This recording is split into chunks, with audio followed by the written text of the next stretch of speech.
নমস্কাৰ মৰমৰ ছাত্ৰ-ছাত্ৰীসকল তোমালোকক মোৰ চেনেলটোলৈ স্বাগতম জনাইছো। আজি পোনপ্ৰথমে মই তোমালোকক স্বাধীনতা দিৱসৰ শুভেচ্ছা জ্ঞাপন কৰিলো। আমি যোৱাটো ভিডিঅ'ত আমি আলোচনা কৰিছিলো 96 পেজ আৰু 97 পেজ ক্লাছ 5ৰ ইংৰাজী টেক্সটবুকখনৰ আৰু আজি আমি আলোচনা কৰিম ক্লাছ 5ৰ ইংৰাজী টেক্সটবুকৰ 98 পৃষ্ঠা আৰ্থকুৱেক চেপ্টাৰটোৰ অসমীয়া আলোচনা। আহচোন আজি আমি ভিডিঅ'টো আৰম্ভ কৰোঁ। তোমালোকৰ পাঠ্যপুথিৰ 98 পেজ আৰ্থকুৱেক চেপ্টাৰটো উলিয়াই লোৱা। প্ৰথমতে দিয়া আছে read earthquake. It was the first class of the day. The teacher was writing on the blackboard. Suddenly, all the doors and windows began to shake.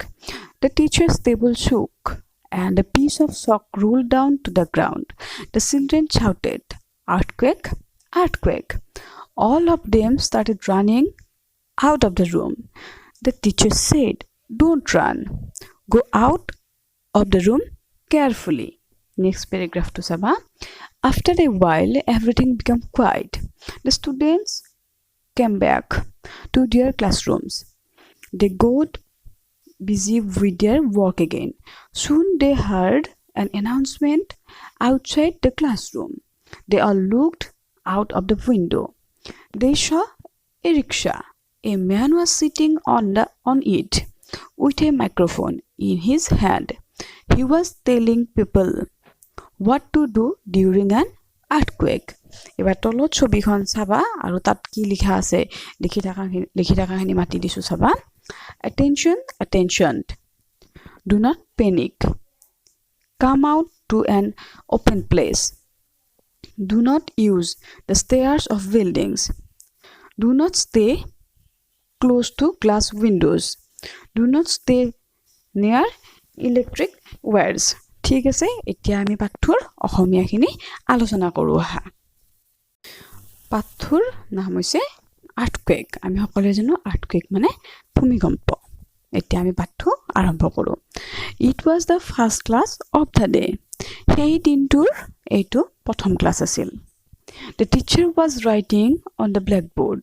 আৰু শিক্ষকজনে কৃষ্ণফলক অৰ্থাৎ বৰ্ডত ওপৰত লিখি আছিল। Suddenly all the doors and windows began to shake. আৰু হঠাতে কি হ'ল, দুৱাৰ খিৰিকীবোৰ লৰিবলৈ ধৰিলে। The teacher's table shook and a piece of chalk rolled down to the ground. আৰু কি হ'ল, শিক্ষকৰ টেবুলখন লৰিছিল আৰু চকৰ টুকুৰা তলত ঘূৰি তলত পৰিল। আমি জানো যেতিয়া ছাৰ বাইদেউসকল লিখি থাকে ন, টেবুলখনত চকবিলাক থাকে আৰু সিদিনাখন ভূমিকম্প আহিছিল, গতিকে টেবুলখন লৰাৰ বাবে চকৰ টুকুৰাবোৰ লৰিছিল আৰু ঘূৰি ঘূৰি মাটিত পৰিছিল বা তলত পৰিছিল। তাৰপিছত চাবা দ্য চিলড্ৰেন চাউটেড আৰ্থকুৱেক আৰ্থকুৱেক। আৰু শিশুবোৰে বা ছাত্ৰ ছাত্ৰীবোৰে ভূমিকম্প ভূমিকম্প বুলি চিঞৰিব ধৰিছিল। তাৰপিছত কি দিছে চাবা, all of them started running out of the room. আৰু গোটেই ছাত্ৰ ছাত্ৰীবোৰে কি কৰিছে, সিহঁতে ৰুমটোৰ পৰা বাহিৰলৈ দৌৰিবলৈ আৰম্ভ কৰিছে। কিয়? কাৰণ ভূমিকম্প আহিলে আমি জানো হয়তো ঘৰ চৰ ভাঙি পৰিব পাৰে, তেতিয়া আমাৰ বিপদ হ'ব পাৰে বা শিশুসকলৰ বিপদ হ'ব পাৰে। তো সেইকাৰণে সিহঁতে ভূমিকম্প অহা গম পাই দৌৰা দৌৰি কৰি বাহিৰত যাব ধৰিছে। তেতিয়া শিক্ষকজনে কি কৰিছে চাবা, the teacher said don't run out of the room carefully. শিক্ষকজনে কৈছিল দৌৰা দৌৰি নকৰিবা বা সাৱধানে ৰুমটোৰ পৰা লাহে লাহে বাহিৰলৈ যোৱা। নেক্সট পেৰাগ্ৰাফটো চাবা। আফটাৰ এ ৱাইল এভৰিথিং বিকাম কুৱাইট। আৰু কিছু সময় পিছত সকলোখিনি শান্ত হ'ল। মানে কি, ভূমিকম্প কিছু সময় বা কিছু মুহূৰ্ত থাকি তাৰপিছত ভূমিকম্পটো নোহোৱা হ'ল। তাৰে পিছত চাবা কি দিছে, the students came back to their classroom. আৰু ছাত্ৰ ছাত্ৰীবোৰে নিজৰ নিজৰ শ্ৰেণীকোঠালৈ উভতি আহিল। They got busy with their work again. আৰু সিহঁতৰ নিজৰ নিজৰ কামৰ লগত ব্যস্ত হৈ পৰিল। মানে আকৌ ক্লাছবোৰ ধুনীয়াকৈ ষ্টাৰ্ট হৈ থাকিল, ক্লাছবোৰ চলি থাকিল। Soon they heard an announcement outside the classroom. আৰু সেই সময়তে কি হৈছে, সিহঁতে শ্ৰেণীকোঠাৰ বাহিৰত এটি ঘোষণা শুনিবলৈ পালে। এতিয়া চাবা ঘোষণাটো কোনে কৰিছে কি কৰিছে আমি সেইটো চাম আৰু যেতিয়া সিহঁতে শ্ৰেণীকোঠাৰ বাহিৰত ঘোষণা এটা শুনিবলৈ পাইছে তেতিয়া সিহঁতে কি কৰিছে চাবা they are looked out of the window আৰু সিহঁতে শ্ৰেণীকোঠাৰ সিহঁতে আটাইবোৰে খিৰিকীৰে বাহিৰলৈ চাইছে যেতিয়া তোমালোকেও চাবা যেতিয়া ক্লাছ চলি থাকে যদি আমি বাহিৰত ডাঙৰ শব্দ এটা শুনিবলৈ পাওঁ বা বাহিৰত কিবা হাহাকাৰ শুনিবলৈ পাওঁ তেতিয়া আমি খিৰিকীৰে বাহিৰলৈ আমাৰ চোৱা যায় সকলো ছাত্ৰ ছাত্ৰীয়ে চায় তো সিদিনাখনো বাহিৰৰ ঘোষণাটো শুনিবলৈ পাই ছাত্ৰ ছাত্ৰীবিলাকে বাহিৰলৈ চোৱা আৰম্ভ কৰিলে তাৰপিছত চাবা সিহঁতে কি দেখিলে দে চ এ ৰিক্সা আৰু সিহঁতে এখন ৰিক্সা দেখিবলৈ পালে a man was sitting on it with a microphone in his hand আৰু সিহঁতে দেখিলে এজন মানুহ সেই ৰিক্সাখনত বহি আছে আৰু মানুহজনৰ হাতত এটা মাইক্ৰফোন বা মাইক আছিল he was telling people what to do during an earthquake তেখেতে ভূমিকম্পৰ সময়ত জনসাধাৰণে বা মানুহে সৰ্বসাধাৰণে কি কৰিব লাগে সেই বিষয়ে কৈ আছিল এতিয়া তেখেতে কি কৈছে চাবা attention বা মনোযোগেৰে শুনক do not panic কি ভয় নাখাব come out to an open place আৰু কি কৈছে বাহিৰৰ খোলা ঠাইলৈ ওলাই আহক do not use the stairs of buildings অট্টালিকাৰ চিৰিৰে দৌৰাদৌৰি নকৰিব do not stay close to glass windows কি কৈছে আৰু আইনাৰ খিৰিকীৰ ওচৰত নাথাকিব do not stay near electric wires কৈছে কি বৈদ্যুতিক তাৰৰ সংযোগৰ ওচৰত নাথাকিব তো আশা কৰোঁ তোমালোকে এই ভিডিঅ'টোৰ পৰা এই পাঠ্য পঢ়িবলৈও জনা হ'বা যিবিলাক শব্দ নজনা থাকে আৰু অসমীয়াখিনিও নিশ্চয় সুন্দৰকৈ বুজি পাইছা আৰু যদি কিবা বুজি পোৱা নাই কিবা খকজা আছে তোমালোকে মোক কমেণ্ট কৰি সুধিব পাৰা এতিয়া আমি 15 আৰু 16 এক্টিভিটিজ দুটা কৰিম 99 পেজৰ 15 নম্বৰ এক্টিভিটিজটো চাবা কি দিয়া আছে complete the following pages with the words given in the bubbles কি কৈছে বাবলছত দিয়া শব্দৰে তলৰ পদ্যাংশটো সম্পূৰ্ণ কৰা বাবল মানে কি বুৰবুৰণি আচলতে তলত যে এই গোলকে দিয়া আছে গুলপীয়া পিংক কালাৰ বা পাৰ্পল কালাৰ গ্ৰীণ কালাৰ এনেকুৱা এই গোলকেইটাৰ ভিতৰত যিকেইটা শব্দ দিয়া আছে সেইকেইটা শব্দৰে আমি খালী ঠাইসমূহ পূৰ কৰিব লাগে সেই ঘৰকেইটাত কি দিয়া আছে চাবা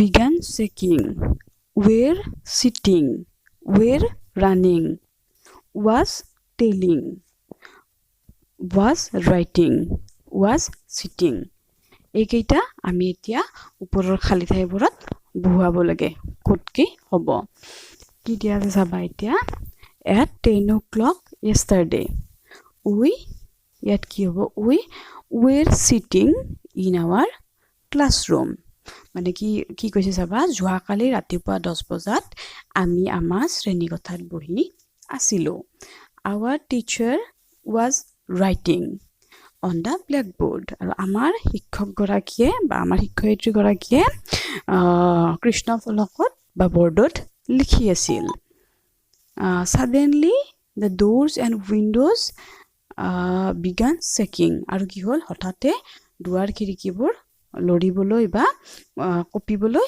আৰম্ভ কৰিছিল the children were running out of the classroom ল'ৰা ছোৱালীবিলাকে শ্ৰেণীকোঠাৰ বাহিৰলৈ দৌৰিছিল soon there was an announcement a man was ইয়াত কি দিয়া আছে a man তাৰপিছত কি হ'ব a man was sitting on a rickshaw with a microphone in his hand আৰু ঠিক সেই সময়তে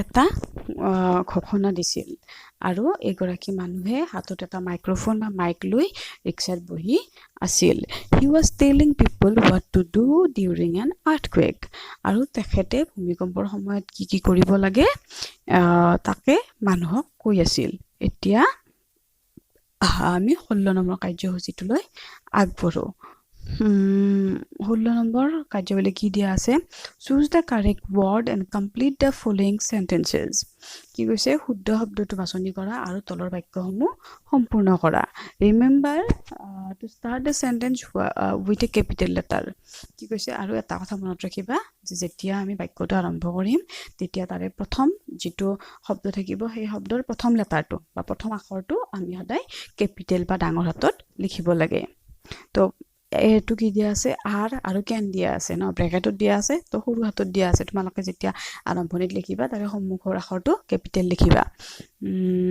you give me the phone number of the civil hospital তো হেতু আনসারটো তলত কৰি দিয়া আছে কি can you give me the phone number of the civil hospital ইয়াত চোৱা ক্যানৰ c2 ক্যাপিটেল দিয়া আছে এতিয়া আমি b নম্বৰৰ পৰা কৰিম you switch off the light please তো এটো কি হ'ব could হ'ব ইয়াৰে could c2 ক্যাপিটেল লিখিবা could you switch off the lights please next to saba you know the time when the fire broke out to ki hobo yat etu hobo do tur d capital likhiba do you know the time when the fire broke out tare pisot to ki dia ase you like to visit the sick people woodville to etu ki hobo udor w2 capital likhiba would you like to visit the sick people তাৰ পিছত কি দিয়া আছে could আৰু r দিয়া আছে ব্ৰ্যাকেটত আৰু ইফালে দিয়া আছে you carry some medicine with you তো এইটো কি হ'ব could you এইটো could হ'ব আগতে আমি could লিখিব লাগিব could লিখিলে তাৰ c2 আমি ক্যাপিটেল লেটাৰ লিখিব লাগিব could you carry some medicine with you আশা কৰো তোমালোকে এই ভিডিওটোৰ পৰা এই কাৰ্যসূচী এই যেটা 15 আৰু 16 এক্টিভিটিজ দিয়া আছে এৰিটা খুব সুন্দৰকৈ কৰিবা আৰু আৰ্টকুইকটো মাতিবও পাৰিবা আৰু অসমীয়া নিশ্চয় বুজি পাইছা যদি বুজি পোৱা নাই কিবা খোকজা আছে কমেন্ট বক্সত মোক কমেন্ট কৰিবা আৰু ভিডিওটো যদি ভাল পাইছা লাইক কৰিবা যদি মোৰ চেনেলটো নতুনকৈ ভিজিট কৰিছা তেন্তে সাবস্ক্ৰাইব কৰিবলৈ নাপাহৰিবা আজিলৈ ইয়াতে এৰিছো ধন্যবাদ